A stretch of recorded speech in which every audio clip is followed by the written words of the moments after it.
Welcome to Zero Knowledge. I'm your host, Anna Rose. In this podcast, we will be exploring the latest in zero-knowledge research and the decentralized web, as well as new paradigms that promise to change the way we interact and transact online.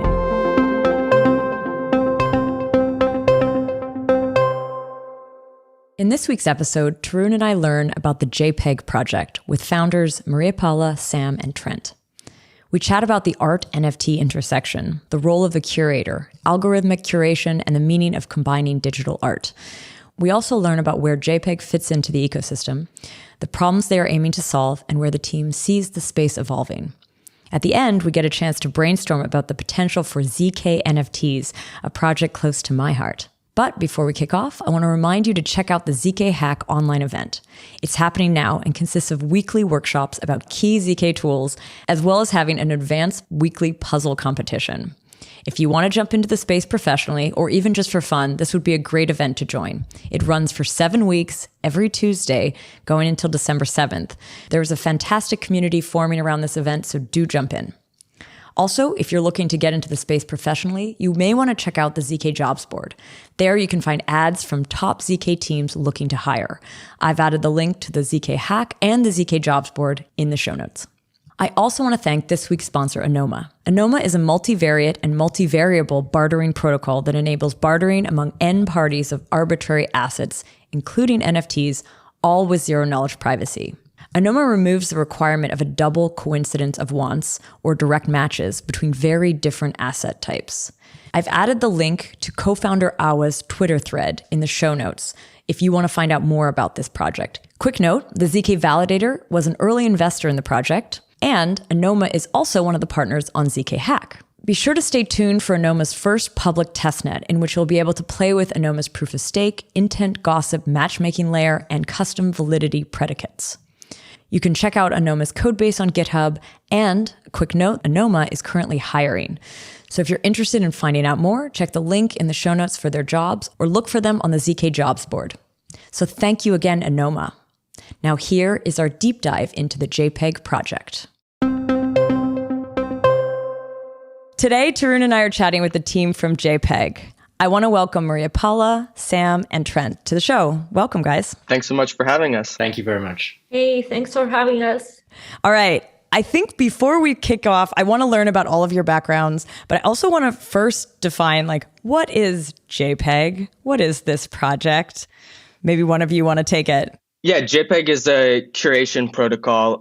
So we're really looking at building some more cultural infrastructure for the space that looks at these NFTs as cultural objects as opposed to kind of foregrounding them as financial assets. And so how does that process help create a more sustainable long-term value system for the space? And now let's find out a little bit about each of you. So we're going to be talking primarily about NFTs in this episode.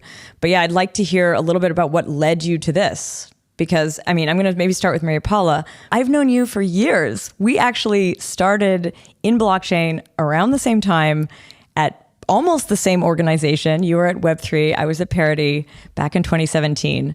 Tell us your journey to JPEG.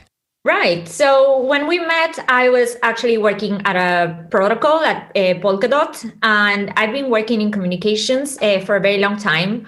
I quickly switched to Golem, and in Golem, actually, I was, giving out grants at the first edition of the Ethereum Community Fund, when by chance, and in the Tokyo hotel where they shot Lost in Tokyo, I met a lost guy that was actually Matt Condon, who is, the so-called grandfather of NFTs. Since I am a culture addict and I love art, after hearing some of the use cases for NFTs, I was like, this is something that I actually really like. And finally, a use case that I can actually relate and maybe work in a less abstract way than, my work with infrastructure. So, I started doing little things in the space, continued to communicate things about NFTs with Matt, also with Billy Rennekamp at Clover's Network, then through the first NFT conference in San Francisco, which was fabulous. And after that, I founded Is Berlin and the Department of Decentralization in Berlin, which is a grassroots organization that does a bunch of stuff, including a hackathon And we have a strong art department. Through the art department, we started exploring a little bit more NFTs and blockchain art. Wrote a paper, organized a bunch of shows, both digital and NFTs. Actually, I had Tarun in one of my shows in Osaka. And we kept on exploring. And, our second paper was published in February 2021. I had a lot of trouble making it timeless because the NFT boom was sort of blossoming by then. And after that, I felt that, this was an opportunity for me to leverage everything that I had learned in the past years of free labor around NFTs. And I just met Trent via DMs. We bonded about blockchain art since he's an art historian. And he invited me to this Discord where, they were setting up gallery with a very awkward name that we have deprecated. So I'm not going to even mention it. And then I met Sam. Honestly, on the first call, we absolutely vibed, and we conceived one of the funnest parts of the protocol, which is the gift shop. And the rest is history. Very cool. You just mentioned ETH Berlin. For anyone, this is very much a legendary event. I was there. It was great. So many teams met there. I know it's just in the lore of the bear market. ETH Berlin and ETH Berlin 2 were the legend. So just to give some context to some of our listeners. All right. Now I think it makes sense for us to learn a little bit about you, Trent. Trent, how did you kind of get into the space and then cross paths with Maria Paula? Yeah, so my educational background is in art history, as MP mentioned. And then for a few years after that, I worked in advertising. I've always really loved being at this intersection of kind of the economic layer of society and the cultural layer of society. And in kind of early 2019, my brother Brock and I kind of teamed up and started working on various DeFi related stuff. So we built some yield optimization protocol, ended up moving into some MEV related things.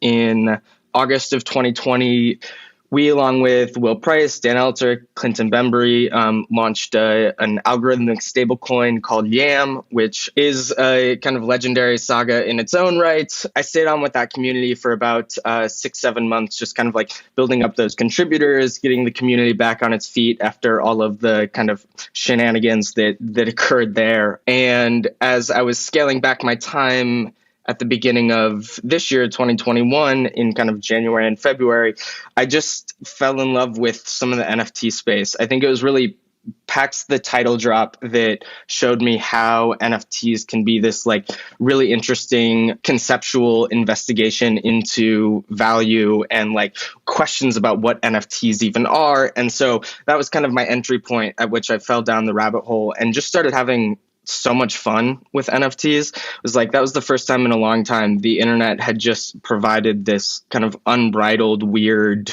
source of entertainment. And so anytime that's happening, it feels like there's something really special. So I started kind of casually thinking about what I could potentially do. I was having conversations with MP in Twitter DMs. I was just having conversations with Sam in Twitter DMs, and we were all kind of focused around this idea of noticing some things in the blockchain space, or the NFT space, I guess, that just felt a little off to us in terms of, again, how financialized these things were and the foregrounding of that, some of the presentation and display of these NFTs. And so we just started jamming on various things, and JPEG is what came out of that. Cool. That connection between this DeFi background and NFTs, I mean, this has been a theme that's come up a few times with previous guests that Tarun, you and I have interviewed. Why do you think there is that connection?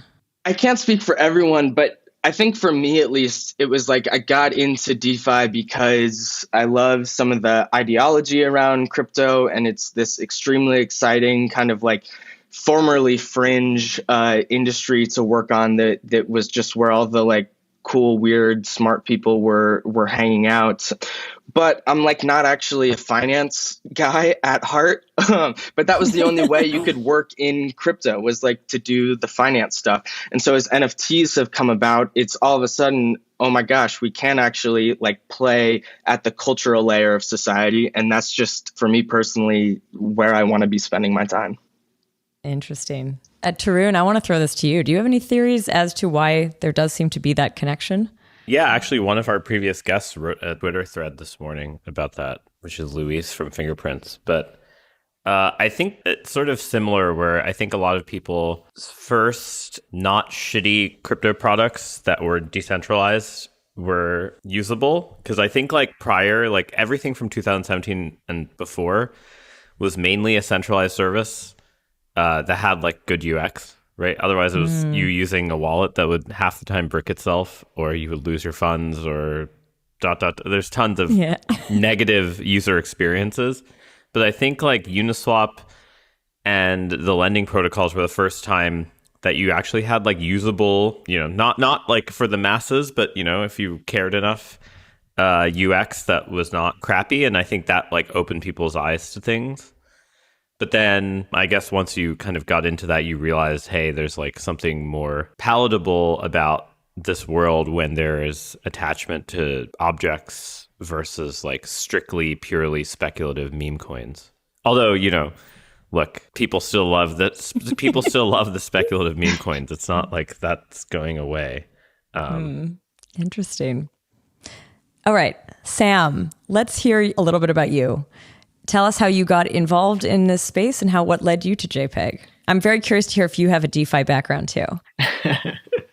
I do not have a DeFi background at all. I don't understand the first thing about DeFi at all, and have been meaning to learn more, but just can never find the time now because I'm too busy with NFT stuff. It's funny, like Trent, my educational background is in art history. I actually come from a kind of quite academic background, but we both come at this from completely different directions, starting at that point. And then Trent comes from DeFi, and then I come very much from the traditional art world. My background is as a curator and an art historian and a writer, working in London in the traditional art world, in the sort of modern and contemporary art space. Largely working for the last few years freelance, doing bits and pieces for a number of different organizations, some of them non-profit, some of them private, but largely working in the sort of like a museum sector and like non-commercial gallery sector.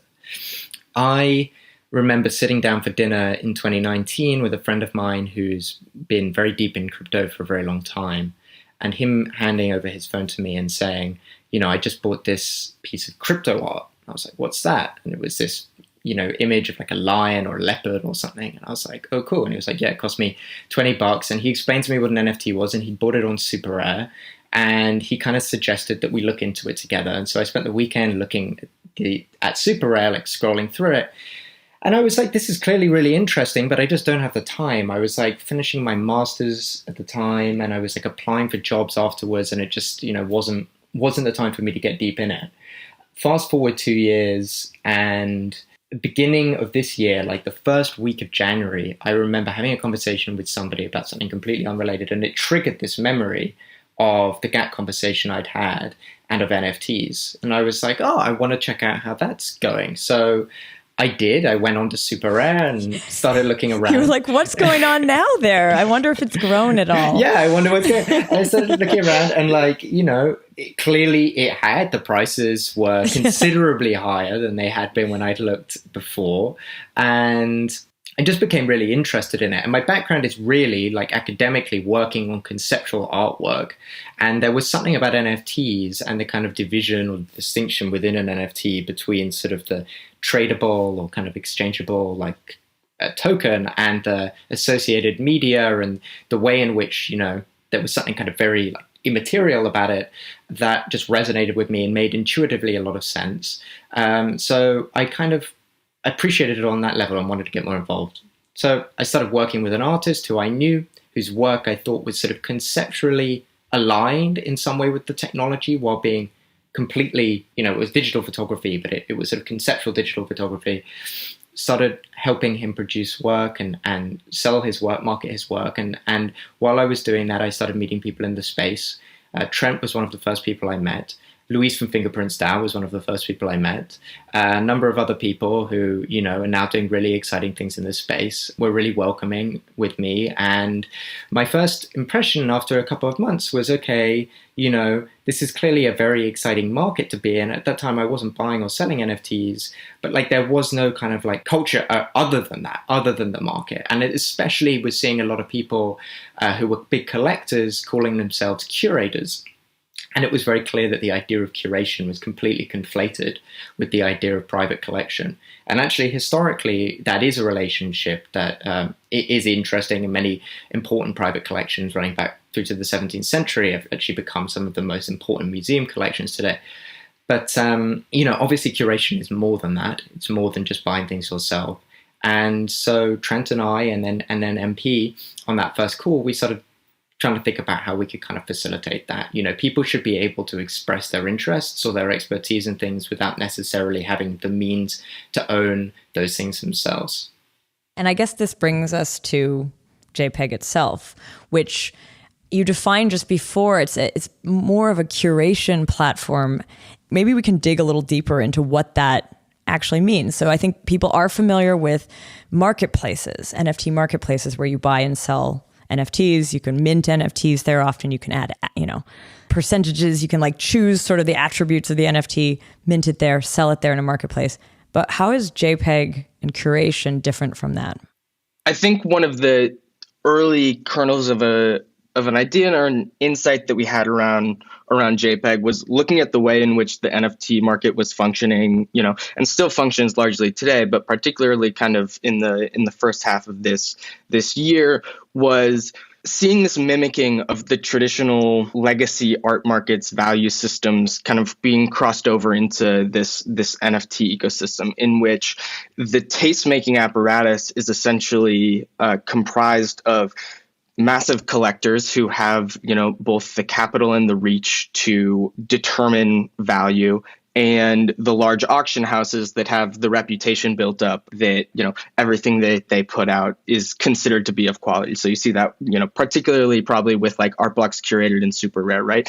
Reminded us just of Gagosian and Pace and David Swerner and, Sotheby's and Christie's, Saatchi, and, this system in which it's only this kind of small gated community that is able to actually determine what's cool and what's valuable and interesting in the space. And we just thought that didn't align with a kind of crypto native approach to culture. And that rather than these very few kind of high signal data points, that we had the opportunity to create infrastructure that allowed anyone to participate in this process of meaning making and of taste making. So with JPEG, we want to kind of make that process permissionless and decentralized, such that everybody has the ability to express their opinion and to make these connections between NFTs, that this piece and this piece, when they are put next to each other, create this new form of meaning and this new context for understanding them. And so I think in the long term, that's really where we see some of this going, that it's really the community as a whole that starts to form these connections and form these kind of new systems of cultural value. Would you say, is the problem that you're highlighting here the idea that during the sale of any of these NFTs, there would be publicity about them and people would see these images, but once sold and once just in a collection, they kind of just sit there? Is this sort of well, what happens to them then? Is that in any way something you're trying to tackle? Well, you have to think of JPEG in the context of, what we want for the future of NFTs. And as Tarun mentioned as well, I think we're beginning to see that NFTs are, one of the use cases that really are, able to scale and to make an impact. So at JPEG, of course, we're focusing on, what gives value to those NFTs in the long term. Everything right now is very short-lived. We're living in the moment. You take a flight and you miss how many drops. It's insane. So we're trying to add a little bit of pause and contemplation, but at the same time, we're creating, on-chain records, which will hopefully derive in more value to the NFTs. This is a very sort of like, I don't want to say visionary because I don't consider us visionaries, but this is an idea that comes from the assumption that we really believe that NFTs are the future of culture, and we want to create the different, records archiving and the other infrastructure towards supporting that value. Yeah, and I do really like this idea that kind of both of you are talking about, that once something is bought and it's just sitting in a wallet, like the kind of interaction potential with that NFT really goes down, unless you're just like looking at someone's entire like wallet collection on OpenSea, or if they've made that wallet available through something like Gallery or something like that. But providing more opportunities for interaction with these NFTs, and allowing anyone to kind of have that interaction regardless of whether they actually own it or not. Another thing to add is about, the way that the mind operates as well, which is, as I mentioned, very like short attention span. Everything happens, at the same time. And we want to make them understand that there is, there's a certain narrative and a certain value around, all of these universe that's happening. And that we also, come from a different place. As Trent said, he comes from DeFi. I come from, infrastructure. We have been building with the values of decentralization, permissionlessness, and other different elements in mind. And the NFT people don't really understand those values just yet, because they are just coming in flocks, and they don't understand the context. They don't have to as well. Collecting NFTs is a lot of fun, but trying to educate these people around, like no walled gardens, like a drop might be a drop, but you can still access things. You can you can create galleries in a permissionless way. I think that's also really important. Yeah, I guess one thing that is different when you have sort of like group or crowd curation versus sort of institutional curation is the notion of provenance for like, like when you go to an artist's website, right? Like they'll talk about their pieces and they'll talk about like which collection the piece was in and like what theme that was kind of curated by, and try to show that their portfolio has sort of this like tree structure of like, these are the things that are all related in one line. These are the things that are all related in another line. These are the things that are all related in another line. In a kind of socially curated art world, it seems like it'll be messier. So how do you view sort of like an artist being able to convey provenance or like thematic things they've worked on when it might be like a little more messy? At least like, I don't know enough to know if it will have sort of the same sort of like lineage where like you present at the same types of museums or the same sort of festivals versus, it's out there in multiple places. I don't know if that totally makes sense, but I wonder if Sam, given your curation background, if you have any thoughts on that one. Yeah, sure. I mean, one thing about JPEG is, if an artist wants to display the work that they have made in the context that they wish it to be seen in, that's possible for them. They can be the curators of their own work. But on the kind of provenance question, the concept of provenance is obviously spoken about a lot in the blockchain art space and the NFT space. And obviously, blockchains provide this means of having this record of ownership and ownership history. But obviously, as you say, provenance is much more than ownership in the traditional art world, traditional cultural world. Provenance is also the history of the entire lives of those objects everywhere that they've been displayed, what they've been displayed alongside, all of these things. And at the moment, there is no means to track that. And that's one thing that we're really trying to facilitate. The fact that it's maybe more casually done in some instances online and on JPEG compared to just purely institutional. The fact that provenance history may not necessarily be just, that it was displayed first at Gagosian and this show and then 10 years later in this retrospective at MoMA is just, I think, a byproduct of the sort of slightly different nature of these kinds of things. But also the beauty is that I think there's potential for both things to happen. I mean, I'm looking at some of the sort of traditional institutions that are organizing NFT art exhibitions that are beginning to explore that. I think the Hermitage Museum in St. Petersburg, for example, is putting on a digital art exhibition which will include NFTs. Those tokens will have been displayed there, but then maybe, 2 months later, they'll be displayed in somebody's gallery on JPEG by an anonymous collector or by an anonymous enthusiast. And so it's quite nice that you have this much more kind of variegated history of these things. And I think that's just, an inevitable byproduct of things being online, right? And this fundamentally being kind of internet culture. So, it is sort of inherently more democratic and more distributed in that way.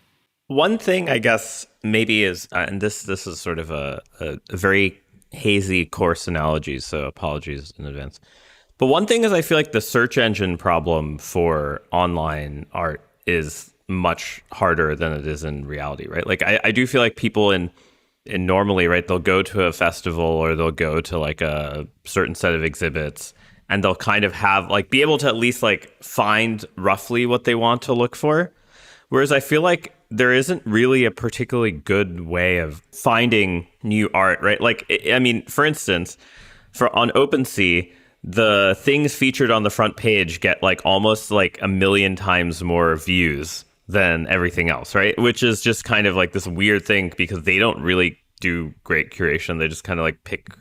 I actually have no clue how they pick those, but like it feels like the features are like not super thought out. And so like I guess that my question is like how do you feel like you can get around that if people can't, there's not really like an easy way to search for certain themes or search for certain things you're looking for other than following individual artists? Because I think it's like it makes sense if you're like following an individual artist, they have a gallery in say JPEG or like some type of curatorial provenance in JPEG.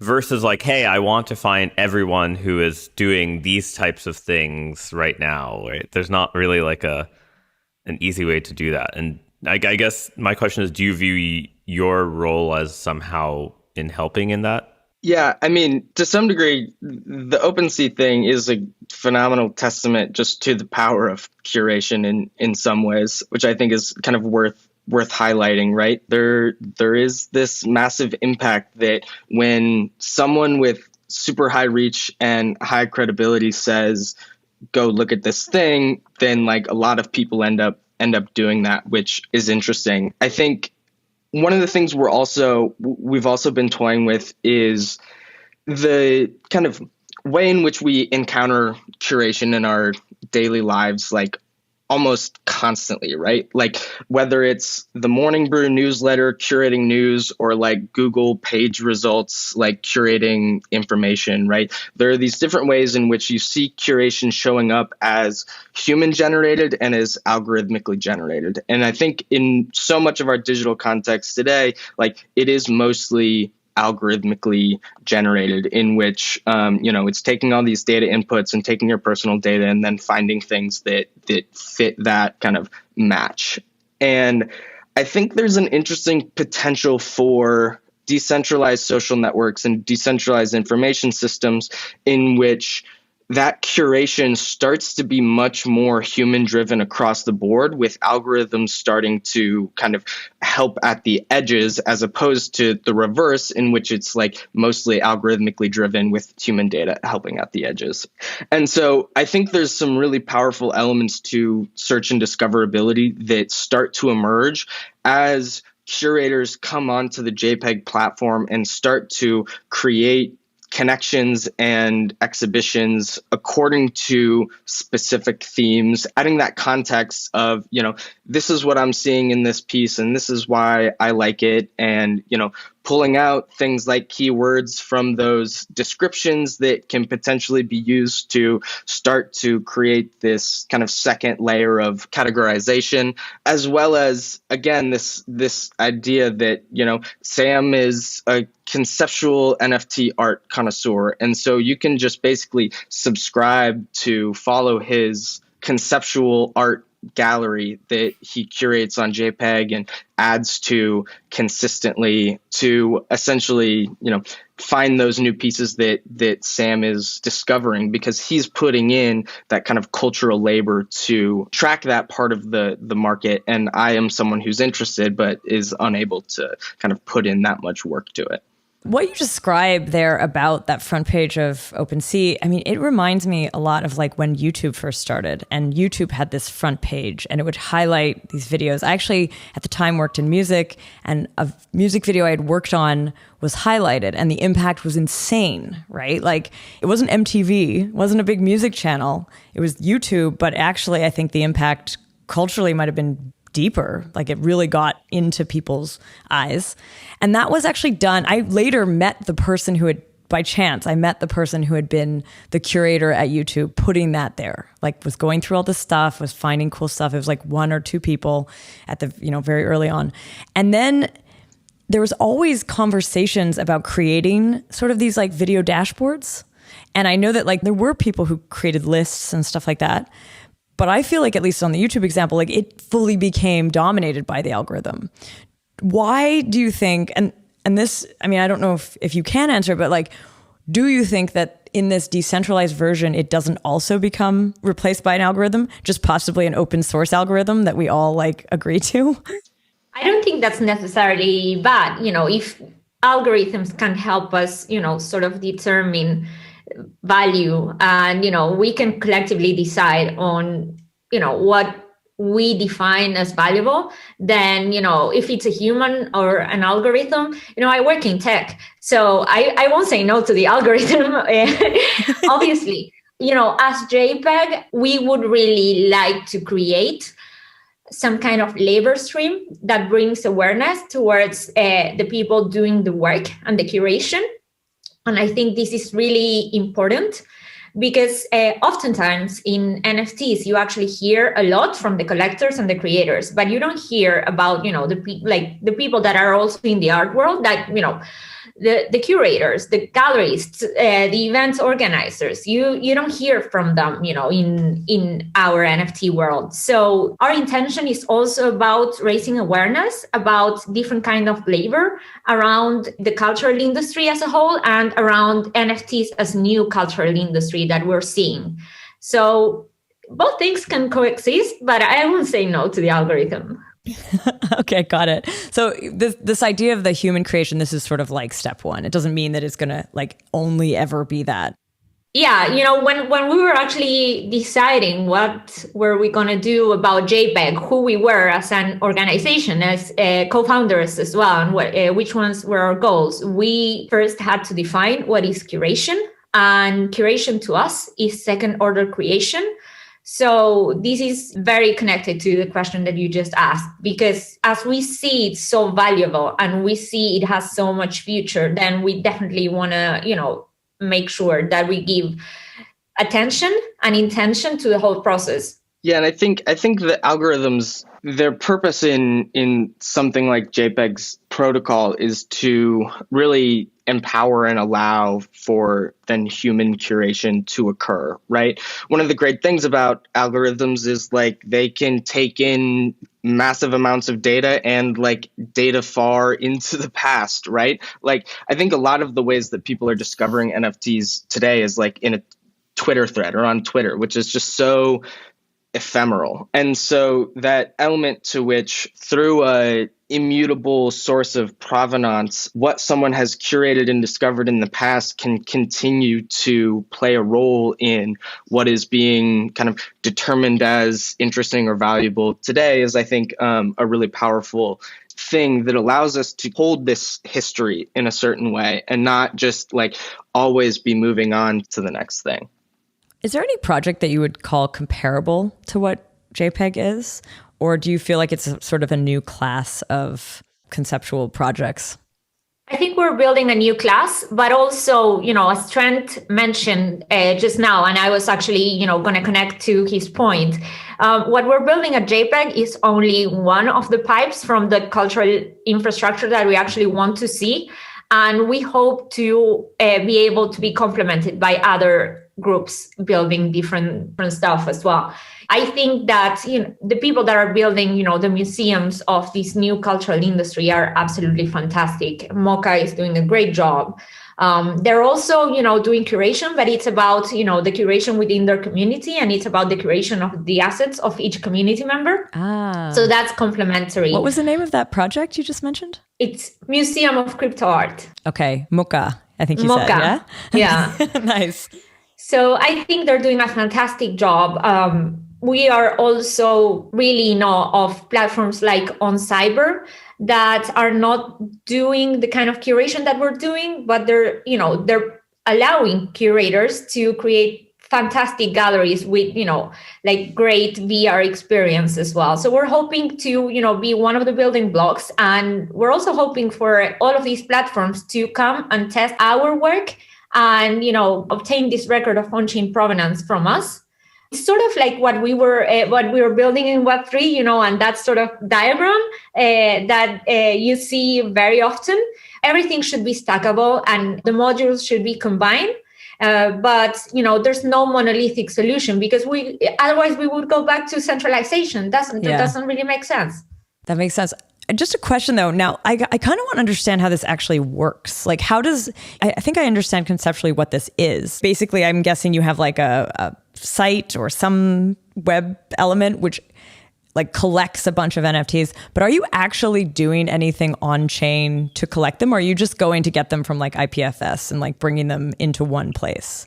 Because I mean, they are public in a way, like the links to the images you could technically track down. Yeah, so the way the protocol works currently, and we have some very fun updates kind of planned in the near future, which we won't talk too much about right now, but essentially right now the protocol exists on Ethereum L1, and so you show up to the JPEG website. We have a allow list for some kind of alpha curators who are creating exhibitions currently. Those users show up to our curatorial tooling interface and they upload NFT token data to a sub-registry that essentially functions as this curated exhibition. And then they push that exhibition on-chain, writing all of that data to Ethereum L1. And so that includes, the contract address, the token ID, any sort of curatorial notes that they want to include for kind of, their additional context that they want to record. Very cool. And so this is where like art being displayed together, it's not just that it's displayed together on a website, but it's actually linked somehow together on an on-chain commitment. Exactly. And so in the future, as these kind of exhibitions stack on top of one another, we're really building out this social and interest graph in which you can start to look at the connections between curators who have these NFTs coming off of them, can look at the relationships between the curators and NFTs and NFTs and NFTs, such that in the long term, the vision is to then be able to actually have on-chain reputation for these curators, on-chain scoring for the NFTs themselves based on, how many times has this NFT or this collection been curated? Was it all in 1 week and around launch and then never curated again? Or is this collection getting curated consistently, every week for a year? Who was the first person to curate this collection? Who was in there before it was cool? So having that data set on chain, permissionless and accessible to anyone, I think just is really starting to lay some of the groundwork for how a future of decentralized social networks can start to look and can start to play out on chain. And I think that idea is one of the things we're most excited about. One of the coolest elements of this whole NFT thing is the degree to which we've started to put culture and put social networks on chain, right? The whole Bored Ape Yacht Club group is essentially a social network that exists on chain. And like you see the relationship of these human beings existing on the blockchain, which is just such a fascinating shift in the last 12 months. 12 months ago, when you were interacting on chain, it was like you were interacting with this kind of nameless address. There was no feeling of a human being on the other side. And now we're living in this world in which it really feels like when you're interacting on the blockchain, there's kind of a human being on the other side. One interesting thing I think of like what you just said was, and perhaps this is sort of kind of like the principal agent thing that you're hoping changes, is that the sort of backdrop of the current art industry emphasizes like the donors and the museums and not really the curators themselves, right? You don't walk into a gallery and you see like the curator's name, right? You mainly see like funded by the XXX Foundation and like this museum's first attempt at YYY theme. I'm just making up placeholders. But the description you're saying also makes it sound like part of the goal is to actually make the curators sort of the principal agents versus like the museum or donors. Would you say that's a reasonable characterization? Yeah, I would say that's reasonable. Although it doesn't need to focus in at the individual level, right? I mean, could be more cooperative, could be cooperative broken down into those constituent individuals, I suppose, so the idea of having like 5 people co-curating a show together and like obviously, putting those 5 identities at the fore, or a DAO curating from their multi-sig or whatever it is, and then the reputation is accruing to a sort of organization of multiple individuals. So it is, and it's an interesting point. It's true. I mean, from my background, like I do actually know who a lot of those curators are, and I notice their names on the wall, but it's true that they're smaller than the BP name or the whoever it is who sponsored the thing. And we do definitely want to put the focus on the people who are performing the labor, as well as on those things that they're curating. But it doesn't have to be sort of necessarily sort of individualistic. For sure, yeah. I guess I meant, the entity, whether it's like a DAO or an individual or whatever, there is some notion that you have to have a identity to the entity that's doing the curation. The entity could be made up of many people, but it's just somehow that it flips the narrative from like, hey, it's like whoever provided the capital gets like the biggest sign, which maybe in Britain it's less obvious, but here I feel like in the US, the museums definitely put like the donors at like 10 times the size. For sure. We're definitely more interested in like who's doing the work, right? And I mean, it crosses over into some of the like retroactive public goods funding conversations that have been going on. Basically, that I think Vitalik talked about at ETHCC in relation to some of this decentralized social media stuff as well. That like you can actually look back at what someone did in the past to figure out whether they did a good job. And so less focused on, who the individual is and more in terms of like what they're contributing to the network is, I think, a really interesting element. How do you imagine sort of that reward system though? Because so far what I've understood it as is it's a curation space for people to make this thing, but I don't really understand, like, other than the glory or the fact that they can point back on the chain and be like, I was the first to find it. What else do they really get from this action? And maybe this is the future of your protocol and you don't want to tell some of it. I don't know. That's also okay. I think there are a number of potential systems that we're still considering. I mean, one of the ways in which we're definitely oriented towards the future is TCR type models, token curated registries, which were a huge meme in kind of the 2017, 2018 timeframe. They were going to be the thing that is what Ethereum was used for pre DeFi. I remember this. Why have I not heard this word in so long? Oh my God. Can you define it again? I actually don't know if I remember. Token curated registries. So essentially, they're these systems in which, it's just a registry, so a list. The way to get on that list is through some combination of like staking and challenges and, proposal periods and very governance heavy type stuff that also back then was all curating off-chain things. And so it like became a total nothing burger. I mean, they just went nowhere because it felt like this like business maintenance task. I mean, we have so much better context for, how governance is actually acts in this space now. And like, we know that if you're asking a community to do something like monitor a spreadsheet, assuming that they're economically rational actors, like it's a lot of times not going to be super, super effective. And then of course, like back then we didn't have anything on chain to curate. So it was all this kind of like necessary disconnect of off chain, on chain stuff. Whereas now, I mean, there are like 25 million NFTs, probably more now, that exist. Like there's stuff to curate on chain these days. And so that's kind of one avenue that we're looking at in terms of like how some of this reputation that you build up on chain kind of actually interacts with the protocol and kind of how you interact with that system. I also think like the glory is also a very powerful motivator, especially in what is kind of fundamentally a cultural and social space, right? I mean, people have an innate love of curating and showing off their expertise and their knowledge taste, in a way. Yeah, exactly. That not only just gives them kind of an internal satisfaction, but also helps grow their following and notoriety. So I think kind of at this stage, we're really more focused on empowering people to kind of experience and reap the benefits of that more social curation for curation's sake element, with some of this more classical crypto incentives in the background and kind of in development. It has to be added that we do have royalties for curators.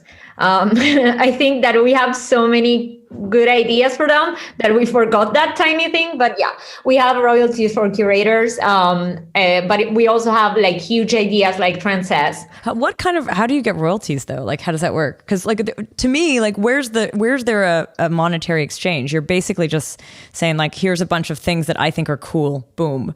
Like that's the thing I'm not completely clear on. Like, are people paying to see your curated collection? Rather than royalties, it's really more like commission fees. So currently in the protocol, there is like marketplace functionality. I think in doing some soul searching and, looking at the space, it didn't make sense for us to try and build an aggregated marketplace on top of building a curation focus layer. We really believe that like the proper way to build a crypto native kind of platform and protocol is to focus on one layer of the stack, do it really well, and integrate with other players who are doing that same thing. And so most of the, most, not all of the marketplaces that exist today have the ability for curator splits. And we think that trend is only going to continue, such that if you are curating a thing that is for sale on a marketplace that we have integrated and a sale occurs, that a commission will then flow through to you as the curator of that thing. Got it. Okay, that makes sense. That was the little piece that I didn't fully get there. Okay, that makes a lot of sense. But as you said, MP, there may be many more ways to incentivize people to be these curators. I mean, one thing I think I've started to see, which I'm not sure exactly if it's a form of monetization, is that a lot of DAOs will do in-person or like real-life events with some sort of gating from membership. And I'm sure that curators could effectively do the same thing, where there's like events that they throw for all the people who follow them and stuff like that. And those events could be online, they could be IRL, but it does feel like the curators can have their choice. There's like a lot of ways once they like have the infrastructure to not have to like think that much about it. That's interesting. I mean, in the case of what we've been talking about, the form of the NFT, not the JPEG. You guys are JPEG. The form of the NFT, NFT itself. No GIF or SVG hate allowed here. All right, this is a judgment. This is a judgment-free zone. Judgment-free zone. But what I was trying to say is NFTs, the NFTs that we're thinking about, they are relatively simplistic, right? Still, like NFTs, ERC 721s, maybe ERC. What is it? 1155. Yeah. So like just on a previous episode, I interviewed this group. They're over on Kusama. They're building this like really like a very different kind of NFT project with all these other characteristics. Like it's basically like a little bit advanced as itself, like the possibilities, the characteristics, the associations. And I'm wondering like right now you guys are very focused, it sounds like, on L1 Ethereum, but are you looking around at other types of networks basically where you could potentially do more? Like the NFTs themselves, do you see them growing in their own functionality, like themselves? I would say we're clearly in a multi-chain world now, right? And that's definitely something that like we want to support. I mean, some of the artworks and culture that we're seeing emerge on other chains are really exciting and clearly have a lot of traction, great communities. And we absolutely want to support like where that culture is happening and making sure that we're properly kind of tracking and recording that history as well. I think in general, we do view that like Ethereum L1 is kind of a focal point or like headquarters of where all of this stuff is happening. And we don't really see that likely changing. In terms of the kind of other NFT standards that you might see popping up, that's a little bit of a harder question to answer. When you start to introduce things on like outside of this kind of cultural home base that don't conform to that, it has the potential to be a kind of weird outlier situation. And so I think in general, we do view, and MP can probably talk a little bit about this, that there is a kind of need to conform to some of the standards that have been established within Ethereum. So, basically, when you're thinking of the artists, they want to show all of their legacy. If you have to actually refer to the websites to see all of what's being minted around different chains, it introduces a huge problem, because they really don't have a way of indexing anything. That's why I think that, everyone should start adhering to the Ethereum standards instead of reinventing the wheel, because there's already an overflowing market in Ethereum / Polygon and maybe Optimism and whatever. Solana is, part of the problem. So okay, it's different. Solana, is it a very different code, or is it in any way emulating the ERC? No, it's totally 721? different. Totally yeah, it's completely different. Completely different. I can imagine because it's on completely different right? standard to the point that FTX had to make their NFT marketplace support like transfers between the two, and they were like, "Oh, we're going to do it in a week," and then it never happened. So.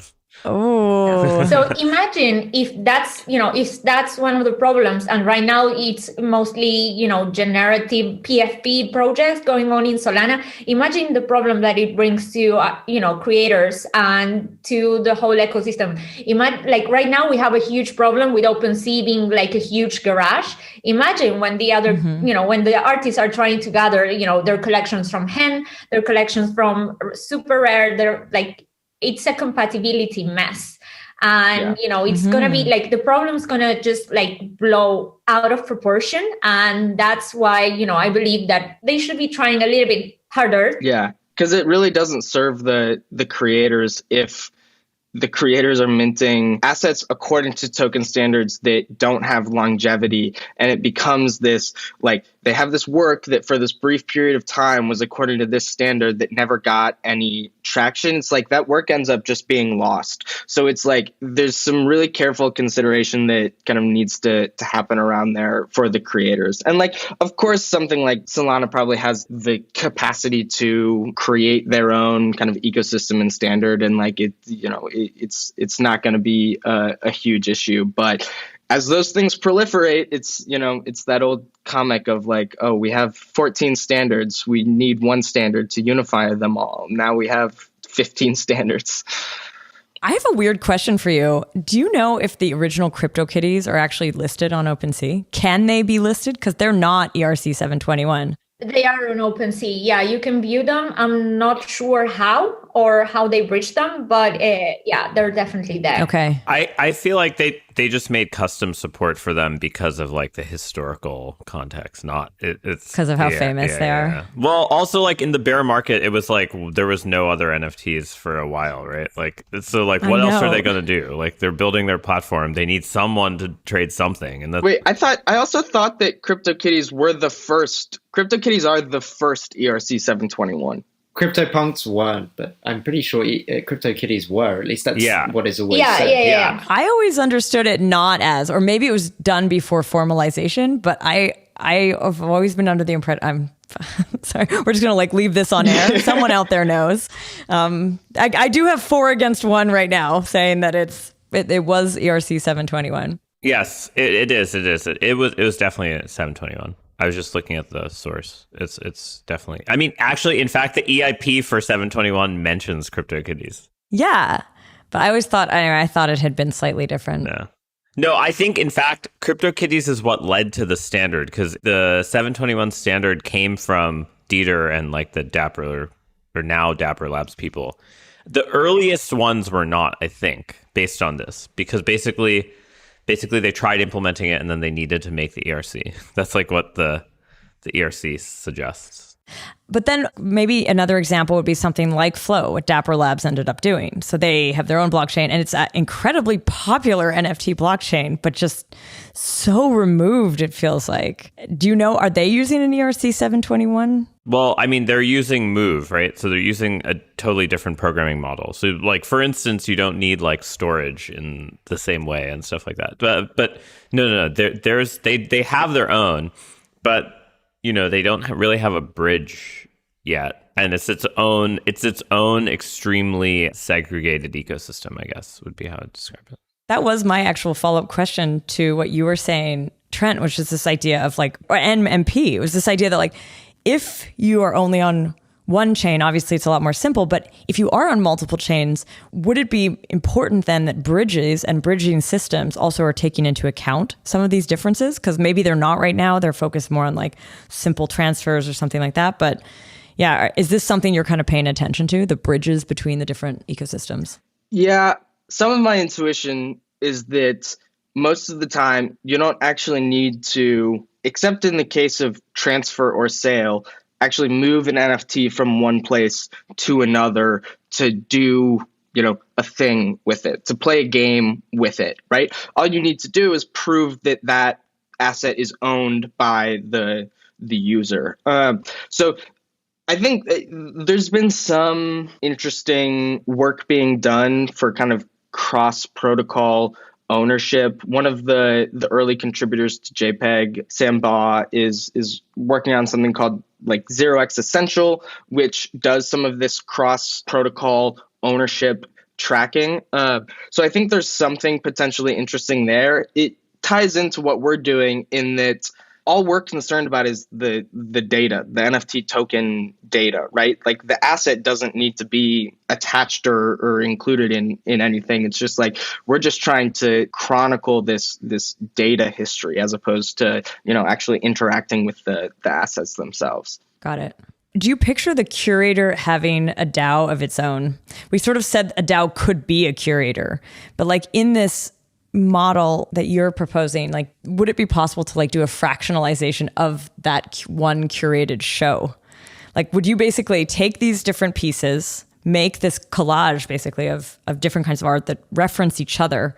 Like, I don't know if this is something you're kind of considering. I'm just sort of trying to understand the ways that this role could actually develop its own community potentially. Like, or does it have to have a community that is then curating? We've definitely thought about the idea of like, okay, you could create an NFT of this particular exhibition. Which is super interesting, super fun. That's one of the big ways in which we diverge from, some of the other kind of companies doing anything related to displaying NFTs, is that we have this on-chain component, which does offer these interesting possibilities in terms of DAOs being curators, in terms of smart contracts being curators. It does just open up a really interesting kind of dynamic there. As Tarun was alluding to earlier, this degree to which, a curator could have some sort of kind of curator social token that gives that community some access or role in the decision-making process, ownership in that NFT of the exhibition that's created. I think we're at a stage where, there's like a million fun things to go do. Experiments to go do. We're focused on getting kind of some of the most essential kind of like beta product things in place now, and then as we really build up that community, kind of seeing where people want us to take this things, because there's so much fun stuff to do here. It's interesting because like a few years back, or maybe just last year, the meme of, we're opening everything to the community was like a sign of, the core team being a little bit lazy or not knowing what to do. But right now, actually, you see how, people are building on top of certain things. And loot is probably, the best example you have of that. So, if people can create this sort of like metaverse, I don't want to use that word right now anymore or anymore.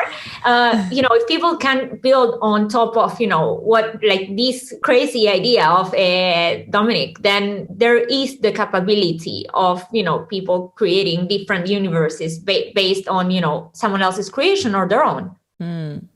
You just brought up something, MP. What do we call it if we can't say metaverse anymore? We really need to brainstorm some new ideas. Facebook. No, I know what that is. I know what that is called. She's saying just switch the name. We call it Facebook now. Facebook. I mean, they culturally appropriate us, so we culturally appropriate them. Okay, we call ourselves, we're working in the Facebook. I am working on Facebook. I feel like we're helping their brand more than hurting their brand with that, though. I just think we need a new word for the world that we're working in. I don't love Web3 world either. I say it, but I'm always like, ugh. Web3 is terrible as well. It's terrible. The internet? People have been throwing out ideas on Twitter. I've seen a lot of like cyberverse, hyperverse. Hyperverse. I like hyperverse that. is it's very late 90s. I like it. Look, I get that everyone loves Neil Stephenson for coming up with this, but we should just find a new like sci-fi novel instead of like literally regurgitating the same fucking boring sci-fi novel over and over and over again for all the fucking words. It's like I just by chance read Snow Crash like last year, just because it's been on the list. I finally got to it. It's not a great book. It's got some great ideas, and sorry, I'm gonna I hope I don't hurt anybody's feelings, but like it's not what I expected. I just don't get why have we just like decided that this person gets like to fucking choose the name for everything. And I honestly, all their names just sound like they took some acid and listened to Carl Sagan on like 2x speed while driving around on skateboards, which would cool. be a great experience, right? It has to be said that this guy Neil Stephenson actually tweeted that he has no connection to this meta branding or everything. So I respect that. I respect him for that. Fair. That was badass. Tarun, what do you think we should call it?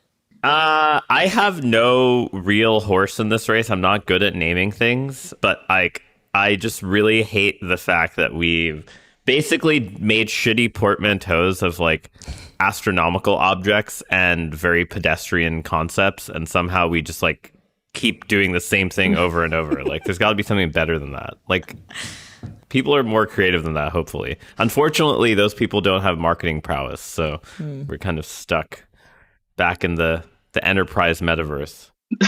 By the way, that is a real phrase that was used in a company quarterly call. And Microsoft's quarterly call said they're going to make an enterprise metaverse. Just think about that for a second. Jesus Christ. We had enterprise blockchain, now enterprise metaverse. I honestly, I'm full support. That's hilarious. Looking forward for the memes. Yeah. So good. I'm surprised people didn't meme that, but it's like maybe like slightly too obscure. But like I yeah.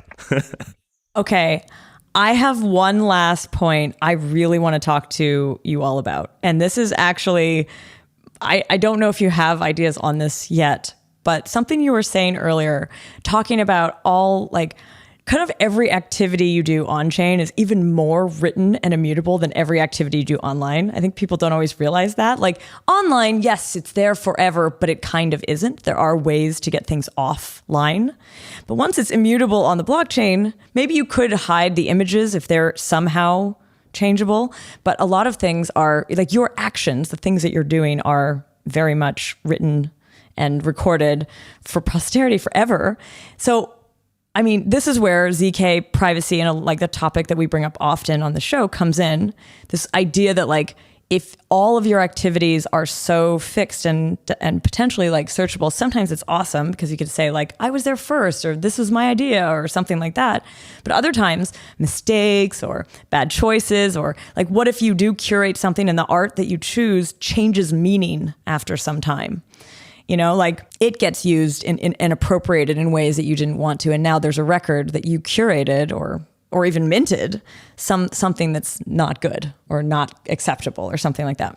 So one of the thoughts, and this is something that we've been in the ZK community and in our chats, and like we did a sessions where we talked about this as well, this idea of privacy and NFTs, ZK and NFTs, doesn't have to be ZK, but I did want to sort of throw it out there. If I don't know if this is something you guys have started to think about, or if you know of groups within the NFT space that are thinking about it, or do you think it's like, we're going to go ahead with this kind of phase and then later like have to sort of incorporate some sort of privacy? I'm not aware of anyone that's building a privacy solution for NFTs. And that was actually one of my concerns around February. Like I was not really into collecting NFTs just because I felt that it was exposing me more on chain. And at this point, you know, like being aware that I also took part of, you know, 2020 DeFi summer and what else, you know, like all of my mistakes, people can look them up, but also they can look up really interesting stuff, you know, like they can look up, you know, how long have I been in the space? They can also look up my mistakes, which are many. They can look up as well the directions that my life has taken because, you know, I joined a multi-sig, then I joined the other one. And that is really, really daunting. And that was worrying me. I thought about this problem. I was wary of collecting NFTs because of these, but it's so much fun in the end that I ended up collecting it anyways. I think that actually, you know, it's very hard to solve that problem, but the very friendly solution that we have around is actually just go Anon and start a good brand new wallet. Make sure you follow everything to not dox yourself. Jesus Christ. Mm-hmm. And it's not that hard to not dox yourself.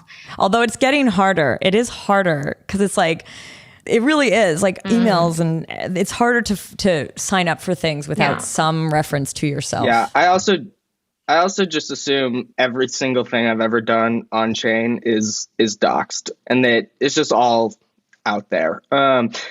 Because if any normal human being wanted to look hard enough, they could probably figure it out. And I know Chainalysis and the government, if they wanted to work hard enough to figure it out, they could. I think that's just kind of like one of the realities of this space, and it's hard to get around. I mean, some of the ZK stuff I think is like going to very clearly be important frontier that like comes next. I think we're right now in this period in which like, okay, like we're kind of explicitly trying to do a social thing here in which like identities, anon or otherwise, like are explicitly tied to these actions, that like the whole point is like, yeah, if you curate a pump and dump PFP project, that becomes a part of your kind of on-chain legacy. And like, we don't know how that kind of thing is going to work out. We've seen it a little bit in the last couple of weeks, just in terms of how many people have been getting doxxed for their mal behavior. 12 months ago, it's like if you did a lot of this stuff that people have been getting kind of more or less canceled for, nobody would be able to figure out who they were. But the number of doxed addresses has just like exponentially increased, even on a relative basis, it feels like. Wow. But we should also take a slight, like, maybe anthropological lens of like why this current boom is different, which is that it's about flexing in a lot of ways. And so people don't want privacy for that. They want to be like, hey, look, it's me. Fuck you. I own 5 million Fidenzas or what. I don't know, whatever. Like, I don't understand the hypebeast subculture shit, but like that's clearly was like a very big early driver before it became more broadened in terms of the user base. In which case you're actually very antithetical to privacy. You don't want privacy. Mm-hmm. And like the problem is like somehow when the movement seeded itself with this kind of like that type of persona, it can't really escape that. So I feel like you need another thing that like triggers the private movement. And I don't know what that is. Well, I want to share a few ideas that have already been like in our community been discussed. So I think so far when you hear ZK and NFT, you think, or private, and it's like that the NFT ownership would be private, that the address connected to the NFT would somehow be obfuscated. But it's like, what if instead the NFT is like securely in the wallet, in an address, but the use of the NFT could be done, like you could use it in a ZK context. So potentially like you could submit the fact that you have the thing, but not submit what it is, or that like maybe it like gives you membership into something, and it's not on the minting side or the trading side where the ZK part is, but rather in this use when you talk about curation or something like this. Anyway, this is what I'm getting kind of excited about.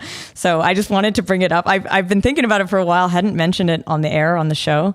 But since we're talking about all these different ideas, I thought maybe I'd throw it out there. It's a super fun idea to have like the owner be mysterious of something. I mean, to Tarun's point, it's like part of this flexing and stuff, and like the antithesis of privacy is like the only way NFTs are getting value is as a result of who owns them, right? So something like JPEG potentially in terms of creating this more culturally based, community-based value system, like would allow for value to not be so tied to individual identity. It's not that, Vincent van Gogh has this thing, bought this thing, so it must be good. It's that all of these people have thought it's cool and, included it in one of their exhibitions. And so I think it's a really interesting point that for some of the ZK stuff to around NFTs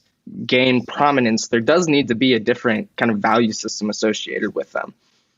Privacy has this hard part that bootstrapping it does not really provide people immediate value. It's always like they're betting on some future like counterfactual that someone will find them, and like they want to avoid that, right? It's almost like buying insurance. No one wants to buy insurance, right? Everyone like only buys it because they're forced to, or they've been fucked, right? There's only two options. And so somehow like flipping that narrative becomes important. I suspect my sort of vague thesis is that if you have, say, DAOs or groups curating where individuals do not want their votes to be public, even though the DAOs, whatever, like the final mechanism for doing curation or doing something related to the NFT is public, such a mechanism might actually make sense, where like DAO members don't want to influence each other on their curatorial decisions, right? Because like that, there's obviously going to be bias if everyone can see things. Yeah. But that's like also kind of a bit of a niche application, right? It's like the basey hype beast people are never going to, they could never care about that. No, I just think it's a very interesting conversation in relation as well to conversations that have been taking place in sort of arts and culture for many decades now. There's questions of authorship, the importance of authorship, things, when a work is finished, when it's not, when it's part of an artist's body of work and when it's not. And also, obviously the whole discourse around identity being either performative or mutable in various ways. And so, campaigning for like a fully on-chain culture with no privacy provisions flies in the face of, I think, a lot of what people will have seen to have been achieved in those areas in the arts. Artists shouldn't feel pressured, for example, to mint everything they make. And when they do mint it, what does that mean about the work, right? Can you mint a sketch? Can you mint something that isn't like, a part of that top tier of things you really feel were complete? Obviously having everything traced back to these identities and addresses really foregrounds like the signature, right? And it does foreground that kind of individual entity. And also, like, I think there are some artists who reinvent themselves, either metaphorically speaking. I know some artists who have three completely discrete identities. They make completely different work as three different people. And, how does that translate to this context, right? All of these things, which is really thinking, I think, very laterally to how the space works and thinks at the moment, are interesting things to explore. I don't have answers to any of them. Yeah. As you were saying before, experiments. This is what we are doing. We are trying. Yeah. And the one I want to sort of seed to the audience in general is this one where we try to experiment with ZK.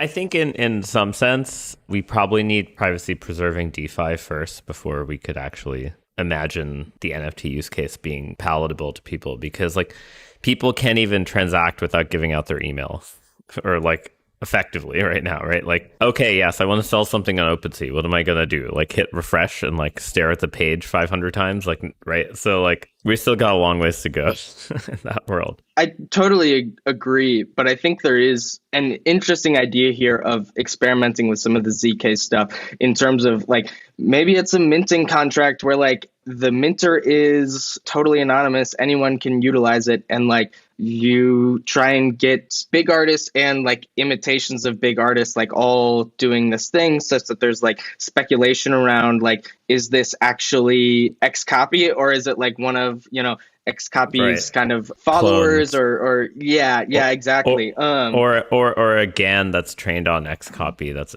auto generating X copies. Yeah. And so like, where's the potential for like the fun of NFTs to allow for some an early experimentation around ZK that gets people who wouldn't use it otherwise to go kind of like play around and understand the technology. I think it's a really cool idea. Cool. Thanks, everyone, for coming on the show. Big thank you for this conversation. Yeah. Thank you for having us on. It's been great. Thanks so much for having us. This was super fun. Thanks. Cool. All right. So I want to say a big thank you to the podcast producer, Tanya, podcast editor, Henrik, and to our listeners. Thanks for listening.